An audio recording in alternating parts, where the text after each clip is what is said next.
Have you ever had a busted up fridge door shelf and you couldn't find a replacement for it and you didn't know what to do with it, you just knew you didn't want to throw it out? Well, I'm going to show you how to fix that shelf right now.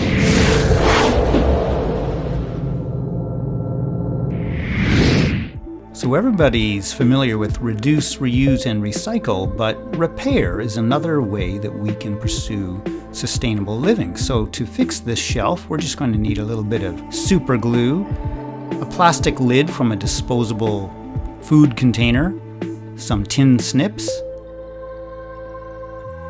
a bar clamp, a locking C-clamp, and a small piece of wood. But there's something special about this wood. It's a little bit warped. It's hard to see this, but there's a slight warp to it, and you can see it's rocking here from side to side.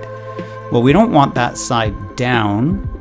We're going to want to apply this side down, or I should say the underside here, down when we are clamping our little patch that we're going to make. All right, we've got everything and we're ready to get going. So the very first thing you're going to want to do is lay some craft paper underneath the shelf that you're going to be gluing. I've made a video on how to make a craft roll dispenser under your workbench, and I will leave a link to that video at the end of this video. Now, the first step in our little repair will be to cut a flat plastic patch out of this yogurt lid. It's actually a dairy-free yogurt lid. I highly recommend this brand of oat yogurt. It's called Beyond Moo. It's very tasty, cruelty-free, environmentally friendly, good stuff. So we cut that up into a circular patch and we make sure there are no ridges on the sides. And what you'll notice about this patch is it's very flexible this way, but it's very strong if you try to pull sideways on it. And that's the strength that we want, because it's going to essentially create like a band-aid. Structurally, it's going to serve as a tie underneath the crack that we're going to repair. So let's get into this super glue. I find this super glue really useful. It can mend all kinds of things: rubber, plastic, wood, vinyl, leather, and it's quite affordable. You can get this at most dollar stores, and you know, it's a lot less expensive than the name brand stuff, but you know, I can't say that it's any less effective than the name brand stuff. It also comes in these tiny little tubes, which is quite handy because basically once you open up a tube, it's done for. And any contact cement that you don't end up using, you'll likely end up throwing out. Now, you'll notice that these little tubes, when you take them out of the bottle, the lid is just loosely screwed on, and that's because there's this little foil seal for the tube. And how you pop that open is you screw the lid down tight, and you'll feel it break the seal, and then when you open it back up, you'll see that you have opened up that tube of contact cement.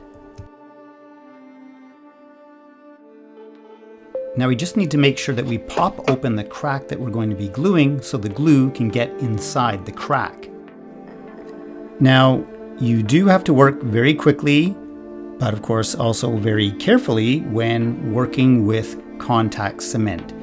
It cures within seconds, and I was being somewhat reckless in not wearing gloves while using this glue. I did end up getting some on my hands, not at this stage of the game, but a little later on when I remove the clamps, I do end up getting some contact cement on my fingers.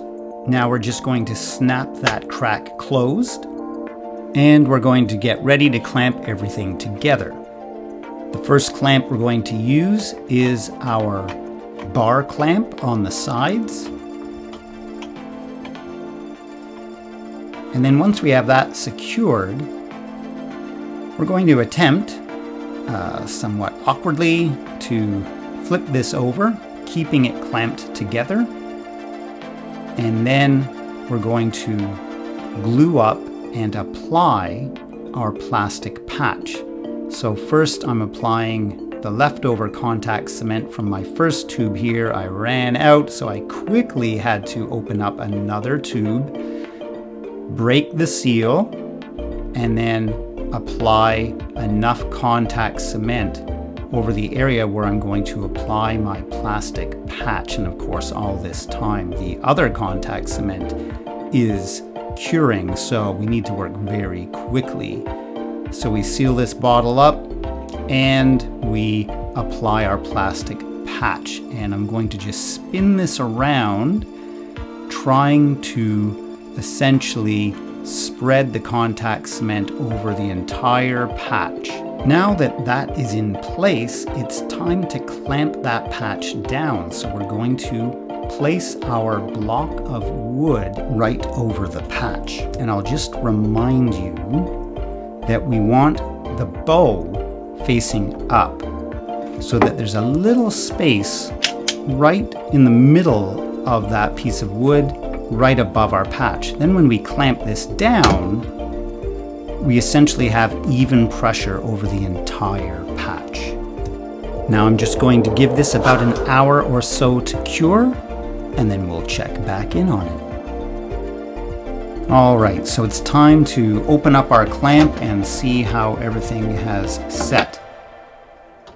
Now if you watch carefully here, you'll see the point where I touch the super glue. And the reason why I did this, see right about there, is because contact cement only cures when it's exposed to air, but at the spot where the clamp was clamped down, it never cured, so it was still wet. Sometimes I think the tagline for my YouTube channel should be, I make the mistakes so you don't have to. So I'm just going to sand down some of the contact cement residue that's on top of the shelf. And in the spirit of this video, I thought I would reuse this piece of sandpaper. When you use a sandpaper block, a lot of the sandpaper is tucked up underneath the handle, and that sandpaper is still good. So why not use that sandpaper for a little job like this? This sandpaper is very fine. I'm using 220 grit sandpaper to sand down the residue from the contact cement. And there you go. The residue is pretty much all gone, and our little shelf is quite sturdy after that repair job. So there's our repaired shelf back in the fridge, very sturdy, ready to get loaded up with some stuff. Now I'm not going to put really heavy breakable stuff here, but this would be a great shelf for these reused takeout containers filled with condiment packets. And we've got a little space off to the side here that would be perfect for a plastic container of plant-based yogurt. I hope this video was just the trick for what you needed, and I'll see you next time. Hey, if you liked this video, then let me know. Click that like button and leave me a comment. And of course, don't forget to subscribe to this channel and click on that notification bell so you don't miss anything going forward.